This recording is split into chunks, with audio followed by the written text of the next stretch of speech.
Hey everybody. Well, we're here with Matthew Uden from W. Son's Funeral Home over in England, where I visited last November.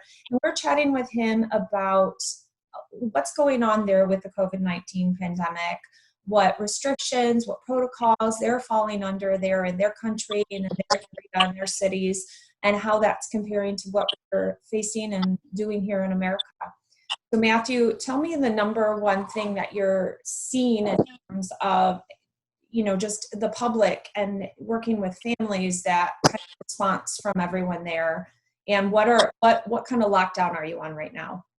Okay, so let's start with the lockdown. So it's literally key workers only who's being allowed out as such. There are people abusing that situation, and when you're on the roads or you're walking down the street, you definitely look around and think you can't all be key workers with the amount of people who's out. Boris Johnson, the Prime Minister of the country, he set down, at the weekend and set out the laws of lockdown. He's doing really, really well, actually, because he's setting out the ability to still be able to go for exercise. So, are you able to do that there? Are you able to go out? We can, just no parks. Yeah. So it's the same with us. So, I've definitely noticed more runners out on the road than ever before.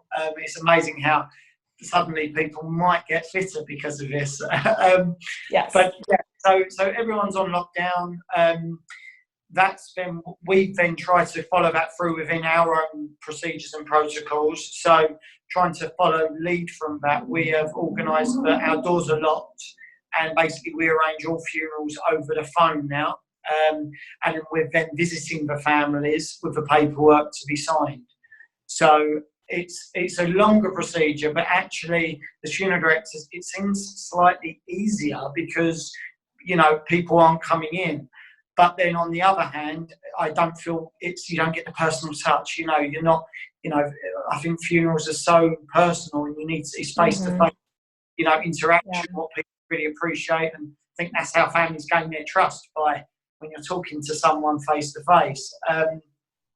But yeah, it's very strange, very difficult times, and it's incredibly hard to, tell families, constantly. What's been happening is, as time's moved on, and I'm sure it's the same there, is legislation is changing. Some things are changing all the time. So we've had to tell the same family 5 different amounts of people they're allowed to attend a funeral. Then it went to 100, and then it went to 50, then it's 20, then to 10, and now only 5 people are allowed to attend a funeral. And if someone's passed away with COVID-19, then no one's allowed to attend the funeral. So are people choosing maybe a different disposition if they can't have their service right now? Do you think people are choosing to wait, or are they maybe just doing a cremation, whereas they would rather do burial? Or what are people doing in terms of that? Okay, so to be honest, what we're very worried about and concerned, if people do decide to say, look, we want to wait for the funeral service, because we haven't got the capacity to, as I say, when I say we, it's really the whole funeral industry. We're not going to be able to postpone funerals and say, look, let's not do any funerals until this is over, because we just haven't got the room in the country to be able to do that. So, only this morning I was talking to a family, and someone had passed away with COVID-19, and they're being told they're not allowed to have a funeral service. Now, that's so sad, and it's so difficult to talk to someone and say exactly that you can't attend your own father's funeral.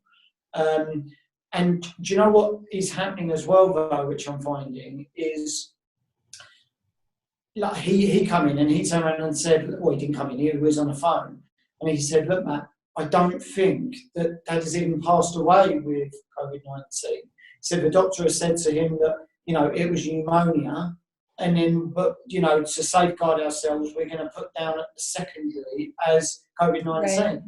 But if that then goes down on the death certificate, that's what the crematoriums or cemeteries are looking at, and then they're saying, okay, no one can attend. So if, you know, what I'm concerned about in the future is how many people or doctors are going to write down on death certificates saying COVID-19 without even doing the full checks. And I don't blame them as well. You know, it's Right. a real situation. I don't blame them as well, but maybe they wouldn't, and they wouldn't know the implications of if it does go down on a death certificate, people can't attend their funerals, you know. So it's been hard enough going down from 100 people to 50 people to 20 to 10 to 5. That's then crazy. to no one. And, you know, it's only this week that our local crematorium, the main crematorium in our borough, Elton Crematorium, have decided to go down to 5 people. Has the crematory changed their methods at all? Are they cremating as usual? And no, what they're doing is, again, how we run differently to yourselves. Obviously, as you know, we carry someone's coffin. Often families choose to carry, which I believe you witnessed that as well. But the family are no longer allowed to carry their loved ones. They're not even allowed to touch their coffin, so they're not allowed to go forward. And at the end of the service, the curtains or the committal has to happen. So there's often been a tradition, what's coming as of late, that curtains stay open. And then as people leave the chapel, they touch their loved one's coffin and then walk out. Right. I mean, the crematorium had to stop that because of contamination, and they're concerned about more people walk along. We can't have limousines anymore. So there are the odd funeral director who are still carrying on with limousines. They shouldn't. They've been told by the National Association of Funeral Directors that we shouldn't use limousines. And again, I'm not sure about in your area or in America. We're being told to distance ourselves by 2 meters. 6 feet. Yeah, 6 feet is. So again, I don't know what the you know meters to feet is, but yeah. So I mean, if you're in a limousine, you can't sit 6 feet away from someone. So no. It's obvious to me that you can't. And that was one of the first difficulties was telling families, you know, you can't have limousines because that's such a lovely tradition. What this country is, you know, and everyone stands by, where family will obviously gather and sit together. But you know, all we're being taught and gaining the knowledge that it's a bad thing to be gathering together with people who's not within your household. So another big factor for you is florists, because you know flowers are a part of our culture here in terms of funerals, but not as big as I see them being for you. So even if you're conducting small funerals with 5 people, you have no flowers because they're really necessary business. Yeah. And it's funny, I spoke to a florist literally about 15 minutes ago, and they said, you know, they've got a supplier who can get flowers, but everyone's running out basically because we normally get them over from Holland and the supplier just isn't coming over as regularly. So they are running out of flowers. And again, it's just another sad scenario for the families because, you know, it's really difficult because the funeral's what people, it sounds funny thing to say, but know and love, what we used to with traditional people, you know. Yes. We, you know, as you saw when you come over with us, is very, you know, in England, it's very traditional. And because of that, that's why I think it hurts so much, because it's really difficult to get the idea in your head that you can't have your friends attend your, you know, your loved one's funeral, because often friends are them sometimes more important than the family, you know. You know, that's been their lifelong friend, and they're not able to attend their funeral. Are you finding paperwork is getting processed quicker? Because I know sometimes you run into very long delays there. Yes. So again, today, about an hour ago, a legislation has been passed by the government, so paperwork will be made a lot easier. Families will be able to register a death over the phone now. Oh. Okay. And that, as I say, that's only just happened about an hour ago, so that's new news to a lot of people. So when that happens, that's going to make things a lot easier, because again, at the moment, it's hard to gauge how how many people are dying, what the death rate actually is, because in our local hospitals, they're saying, you know, we're full up, and they're getting containers, air-conditioned containers for people to then be stored in.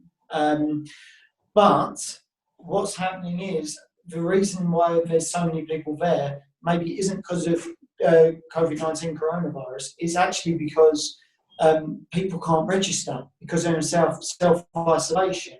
So if people can't register, funeral directors can't collect their loved ones. So that's now changed as of today. So again, the picture will be a bit clearer as to where we're at with numbers. But, you know, I'm being told lots of different things all the time, that things are obviously going to move a bit quicker, as I've seen maybe in particularly New York, that things have got a lot worse over the past sort of few days. Yes. Well, and I think, you know, the media is always going to be completely skewed from the real information. You know, they announce, oh, their first person in this county has it, where there's already been 20, 30 people that just they don't know about. Or they're going to say there's truckloads of people that have died from it, like, you know, at the hospital. But like you said, there's also reasoning behind some of that they're holding the bodies longer until they can get the proper paperwork to release. So it makes it look a lot worse. So I think those numbers are really skewed from actual what we're seeing in the, you know, the press and in the media. So that's where it's difficult. I mean, that's where it's difficult with press and media. And again, everything looks so devastating, and you watch the news, everything is obviously so devastating.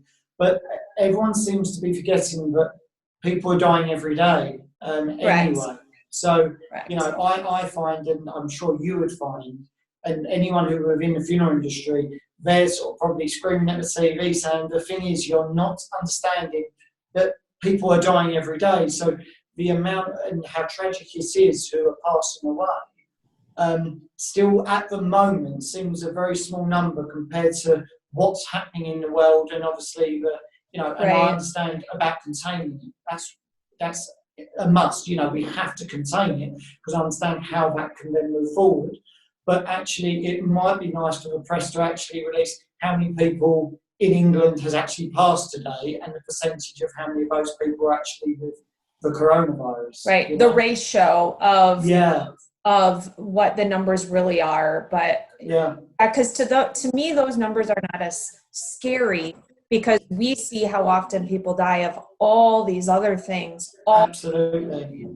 So it's kind of hard to, I feel like, be too frightened right now by those numbers as a funeral director. But do you feel, I know it's a big thing that we say funeral directors are not recognized as much here. I know you had a nice press piece recently in the media that you were in such, because they talk about, you know, nurses and people on the front line and essential people, and funeral homes are never listed. Do you find that there, or do you think it gets a little more looked at because funerals are looked at in a different way in England?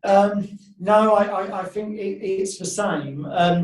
But, you know, ultimately the heroes are like the NHS and the doctors. Oh, of course. Because the, you know, they've got the ability to keep people alive, and that's what we want. You know, with funeral directors, and people can make the odd tasteless joke.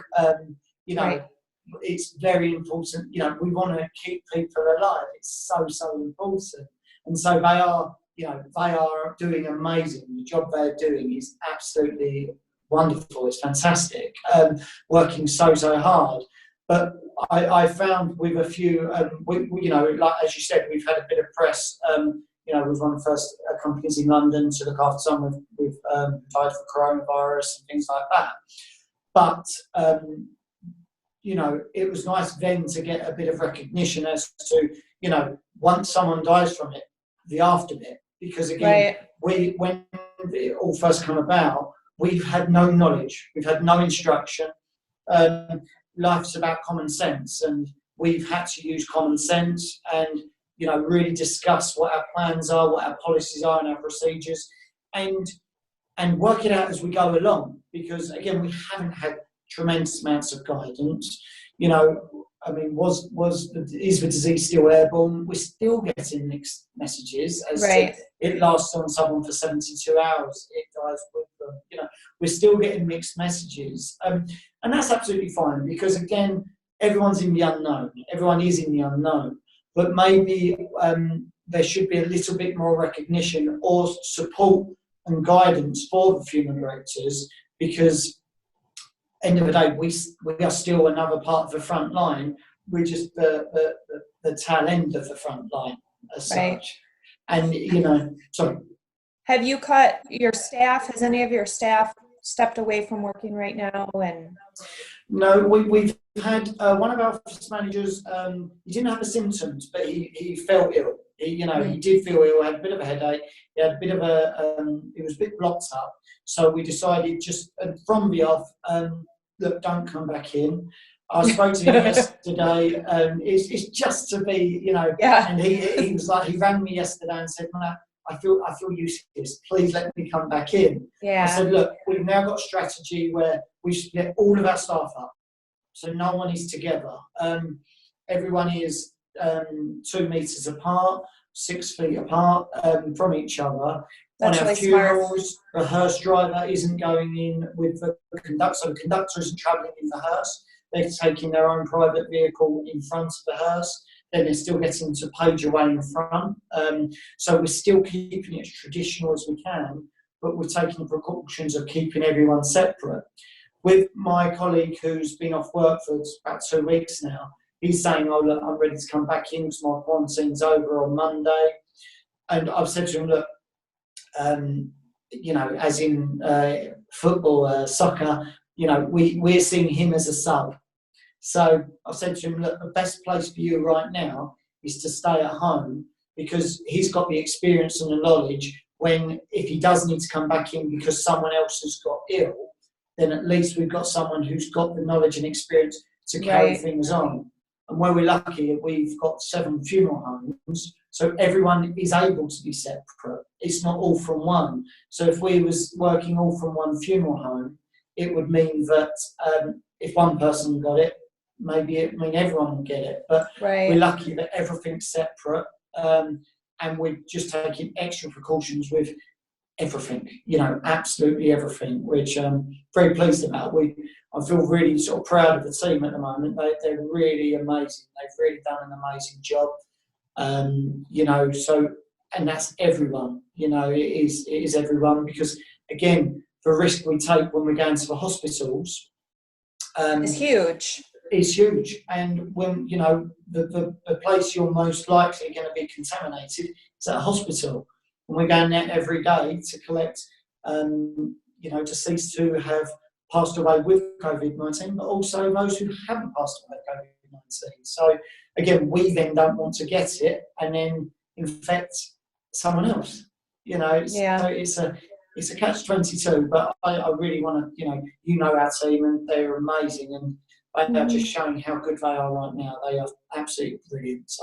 So thankful to them. What I know, and I believe 120%, is that even these families you're telling they can't be there when they bury their loved one, that you are still doing all the same things for them behind the scenes like you do, which I think is really we're doing exactly important for families because I've seen you do it. I've seen you when there's nobody around that's what you're doing. You are bowing, your staff is respecting, and that when that family can't be there, you're still giving that respect to them. And I think you're still doing exactly the same.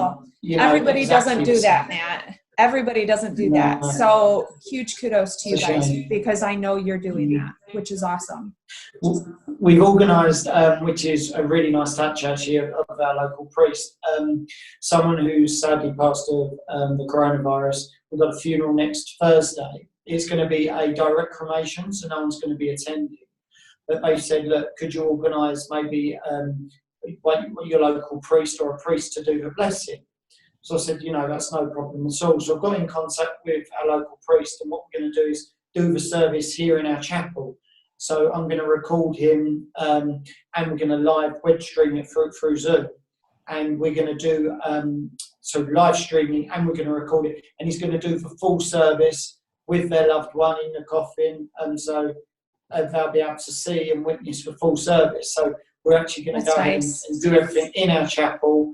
So even if families want like a direct cremation where no one attends and nothing happens, you know, we've still got the ability to be able to do something in our own chapels. So no one will be in attendance because obviously the COVID-19 and isolation. Right. I think it's a really lovely touch of his Father Richard Plunkett. He's coming in and doing that, and it's lovely. It's really nice because again, families are then still getting something to remember.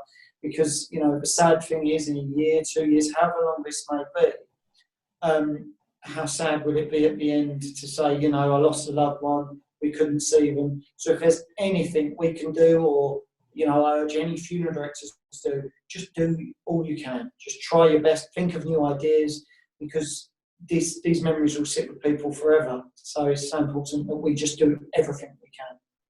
Well, that's perfect. Well, thank you for chatting for a little bit today. I know you guys are super busy there, and I think it's important, though, to share the differences within our countries and what's going on. And we're all kind of in it together right now, figuring day by day what we can do for families. So absolutely.